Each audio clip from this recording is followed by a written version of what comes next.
We will go out and find the conspirators, not just in government, but in the media. Yes, we're going to come after the people in the media who lied about American citizens, who helped Joe Biden rig presidential elections. We're going to come after you. Whether it's criminally or civilly, we'll figure that out. But yeah, we're putting you all on notice.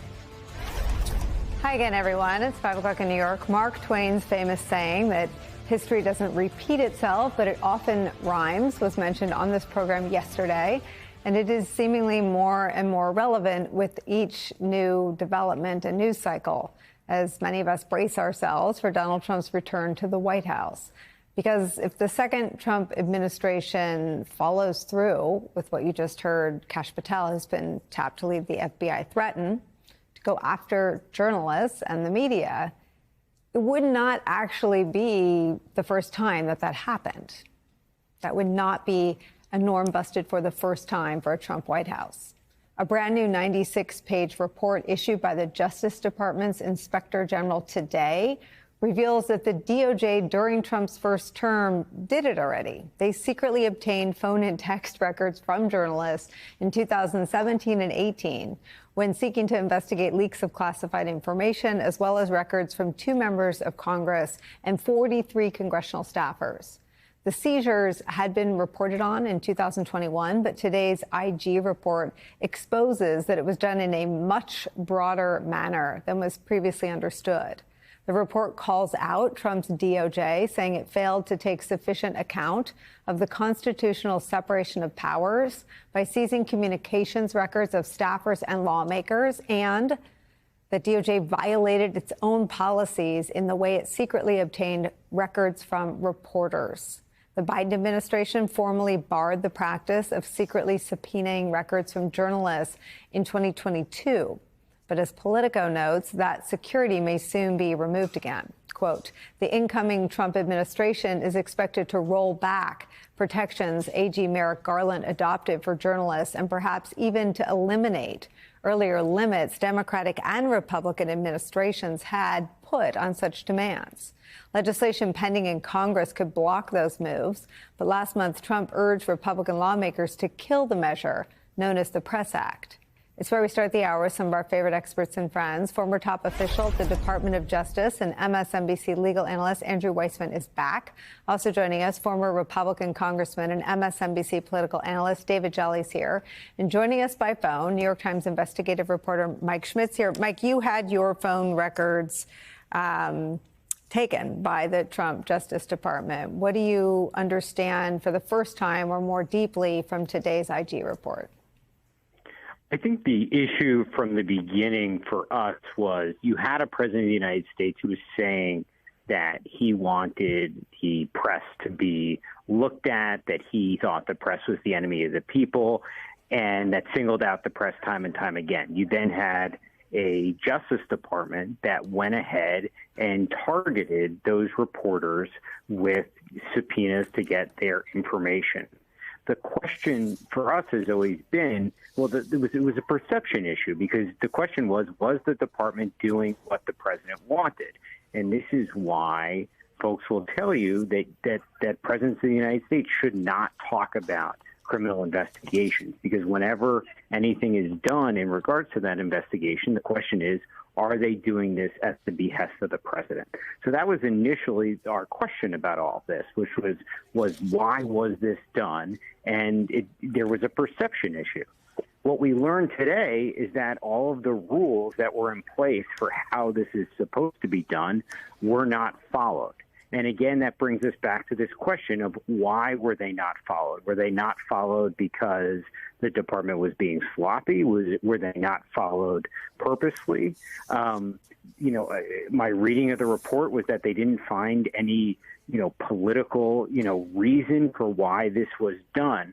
But once again, you have a situation where the Justice Department did something, and they did it, under a president of the United States who wanted things like this done.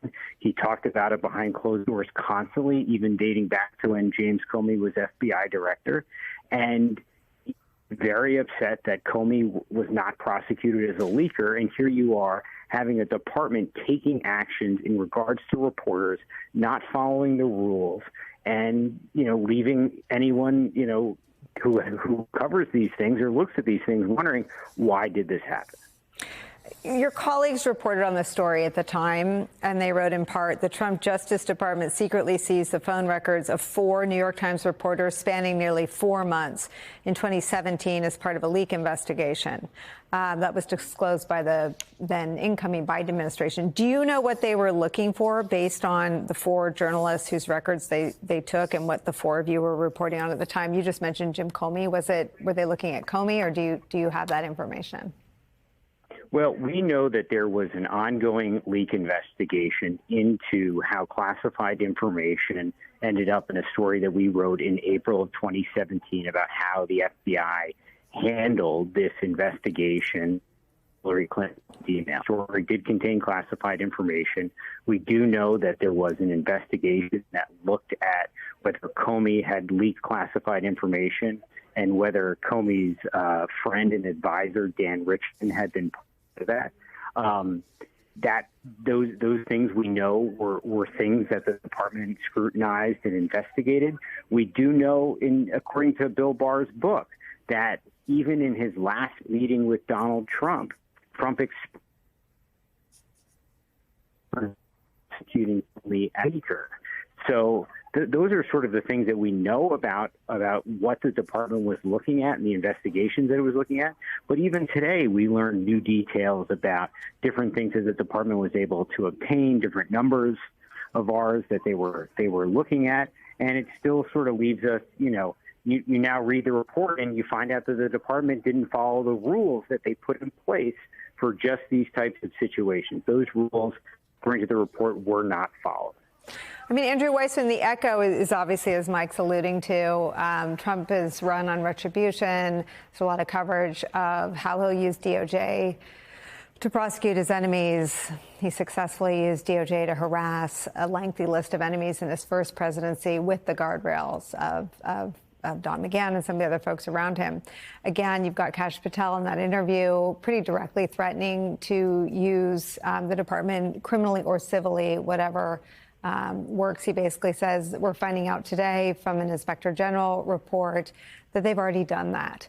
Let me press you on what Mike is talking about, Bill Barr's role in all this. This is from the Inspector General report today about Bill Barr. Quote, we were unable to confirm whether the DNI certification it obtained in another investigation was provided to the Attorney General before he authorized the request. And the department did not obtain the Attorney General's express authorization for the NDOs that were sought in connection with compulsory process issued in the investigations.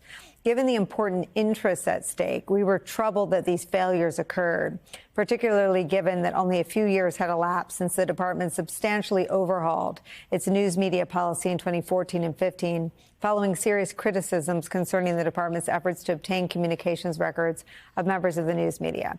Do a little bit of translating for us. What are they getting at there? Yep. So this story could not be more important in terms of thinking about what could be happening in the next administration. What we're talking about here is internal Department of Justice policy. So this is something that the next Attorney General and the next President of the United States can control. Now, what is the policy? The Department of Justice in various administrations has had increasingly restrictive policies in the Obama administration and in the Biden administration. There were quite restrictive policies. Merrick Garland's is the most restrictive in terms of what the department can do when it seeks to subpoena reporters. Why? Because of First Amendment protection. And there are all sorts of categories which are off limits in terms of when you can subpoena, and even when you do seek and obtain approval from senior leadership up to and including the Attorney General, you cannot seek what's called an NDO, the letters that you just read, Nicole. That is a non-disclosure agreement, meaning in the rare circumstance in the current administration where you're given authority to subpoena records from a journalist to get their phone records, you can't have a non-disclosure order that means that the journalist does not learn that it's happening. And that was one of the key criticisms in this report that under the Trump administration, they had obtained these non-disclosure orders, these NDOs, so that the Washington Post, CNN, the New York Times did not know that this was happening. The same thing was happening on the congressional side, where there were non-disclosure orders, which means that the recipient isn't able to go to court to challenge it. So in the next administration, the next attorney general and the president can wipe out all of the protections that Merrick Garland has put in place to protect the press and to protect congressional leaders and staffers from being the subjects of abusive subpoenas. And this really is something that in Democratic administrations, you have seen an increasing effort to honor the role of the Fourth Estate. And it is going to be really critical in this upcoming administration that you have that ability. But it remains to be seen whether we're going to return to a Barr-type administration, that Bill Barr's administration, where there were these lapses that have now been documented by the Inspector General report, both in terms of reporters and in terms of congressional leaders and staffers.